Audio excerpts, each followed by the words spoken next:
que o livro ele destaca de mais profundo? São dois assuntos que ele toca profundamente. Revelar profundamente quem é o ajustador do pensamento. Essa chispa divina, né? Porque o livro chega a dizer o seguinte, né? Ele diz que tem duas coisas que Deus não pode fazer. Uma é errar. Deus não erra. Né? Se você pensar no erro de Deus, o seu Deus não está legal. Não é perfeito. Né? Não é perfeito. Né? E o outro é que Deus não tem experiência. É por isso que ele criou, ou seja, essa estrutura, esse projeto onde entra o ajustador do pensamento. Está em cada ser humano. São pontos da gente se balizar, a estudar o livro, né? E ter isso para a vida da gente, né? De um Deus perfeito. Né? E tem um ajustador do pensamento que quer para a gente o que a gente precisa. Né? Eu posso ser bom em uma coisa, mas você tem uma coisa que eu não sou bom, então eu preciso aprender esse seu aspecto.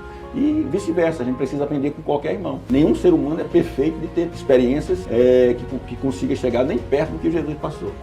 Né? O outro aspecto que eu acho profundo, que auxilia muito até as pessoas a buscar o livro Durante, é a vida após a morte. Falar um pouco de vida após a morte, o Alan ainda há pouco falou uma palavra que a gente não tinha falado aqui ainda. Falou em morôncia, que no aspecto que a gente tem hoje em dia, estudar a ciência, só tem dois planos no universo. Seria o plano físico, esse aqui onde a ciência domina, e o plano espiritual, que a gente pensa, depois da morte eu vou o plano espiritual, vamos dizer assim.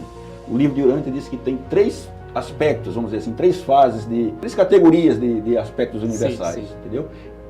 O primeiro seria esse plano físico, ou seja, a gente vivendo na matéria. O segundo, a gente imaginar aí, ele dá até uma ideia que existem 7 planos, vamos dizer assim. Tá? Um deles é o primeiro, que seria esse plano físico. Os 3 próximos, né, seria o plano moroncial. Tá? Ou seja, a gente não tem condição, conforme o livro Durante mostra, tá? Chegar no paraíso assim direto. Né? A gente tem que ganhar corpos nessa vida pós-morte, tá? Para a gente conseguir um dia chegar no plano espiritual. Tá? Então, entre a matéria e o espírito, existe um plano chamado de plano moroncial. Então, quando a gente morre, nós nos tornamos seres moronciais. Certo? É um pouco da matéria e um pouco do... O livro chega a dizer que nós somos apenas embriões do espírito. Quando a gente abre a boca e diz, eu sou um espírito, não é bem assim. Nós somos apenas embrião do espírito. E esse embrião é formado pelas decisões que a gente tomamos, como foi feito aqui com o Alan estava discussando ali, tá?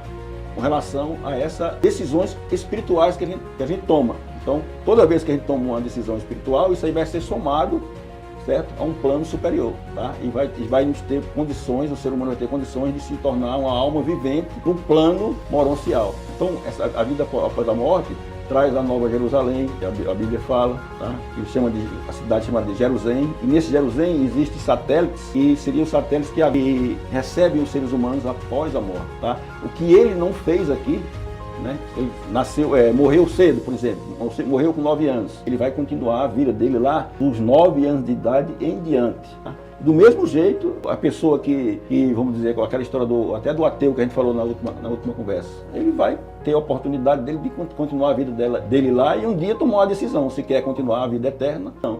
Mas o mais importante do nosso plano é a gente procurar cada vez mais criar na nossa alma, né, esses valores espirituais, aquilo que a Bíblia chama de os frutos do Espírito. Na minha opinião, o que vale a pena você ler o livro de Durante, né, nem que seja para começar por essas partes, vida após a morte e questão do ajustador. Você tem ideia, a questão do ajustador tem mais ou menos uns 7 a 8 documentos só sobre o ajustador do pensamento. Muita informação. Muita informação. Você falou entre o mundo material e o mundo espiritual. Eu vi lá no livro Durante que fala sobre o mundo das mansões. Seria esse mundo das mansões, depois que você sai desse plano aqui? Justamente, é isso aí.